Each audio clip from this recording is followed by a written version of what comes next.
അയലൂർ അരിയക്കോട് നിർമ്മാണം പൂർത്തീകരിച്ച അംഗൻവാടി നാടിന് സമർപ്പിച്ചു. MLAയുടെ ആസ്തി വികസന ഫണ്ട് ഉപയോഗിച്ച് നിർമ്മിച്ചതാണ് പുതിയ അംഗൻവാടി കെട്ടിടം. കെ ബാബു MLA ഉദ്ഘാടനം ചെയ്തു.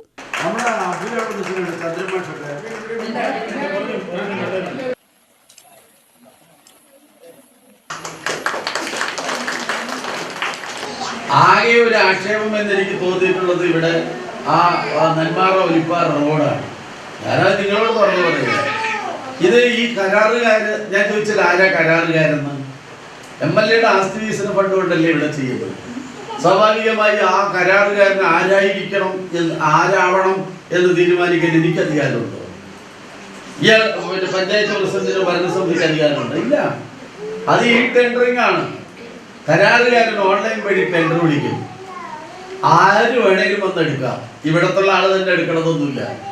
ഇവിടെയുള്ള ആളെ എടുത്താൽ എന്താ ഗുണമെന്ന് പറഞ്ഞാൽ നമുക്ക് 4 ചീത്തയെങ്കിലും പറയാം. നാട്ടിൽ എവിടെയോ കിടക്കുന്ന ആളുകളൊക്കെ വന്ന് ഇവിടെ കരാറെടുക്കും. എന്നിട്ട് അവരുടെ സൗകര്യത്തിനനുസരിച്ച് ഓരോ വർക്കുകൾ പെൻഡിങ്ങിലിടും. നമ്മളവരെ നിരന്തരമായി പറയുമ്പോഴെന്ത് ചെയ്യുന്ന പറഞ്ഞാൽ അവർ നേരെ കോടതിയിൽ പോയിട്ട് കടലാസ് കൊടുക്കും. കോടതിയിൽ കടലാസ് കൊടുത്താൽ എന്ത് കുഴപ്പം? അത് കോടതി ചെയ്ത വർക്കിന്റെ കാശും കൊടുത്ത് വയ്ക്കോ എന്ന് പറഞ്ഞ് ഒഴിവാക്കുകയും ചെയ്യും. ഒഴിവാക്കിയാൽ എന്താ കുഴപ്പം? പിന്നെ 3 വർഷത്തിന് ആ വർക്ക് നടക്കില്ല.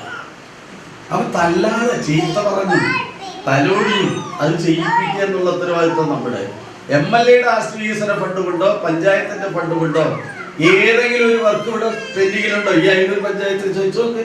ഗ്രാമപഞ്ചായത്ത് പ്രസിഡന്റ് S. വിഘ്നേഷ് അധ്യക്ഷനായി. വൈസ് പ്രസിഡന്റ് ചാന്ദ് മുഹമ്മദ്, ജില്ലാ ശിശുവികസന ഓഫീസർ ഡോക്ടർ പ്രേമ മനോജ് കുമാർ, ജില്ലാ project officer TV Mini, ward member Valsala Sivadasan, ശിശുവികസന പദ്ധതി ഓഫീസർ R. ജയലക്ഷ്മി, മറ്റ് ജനപ്രതിനിധികൾ എന്നിവർ പ്രസംഗിച്ചു. UTV news, Palakkad.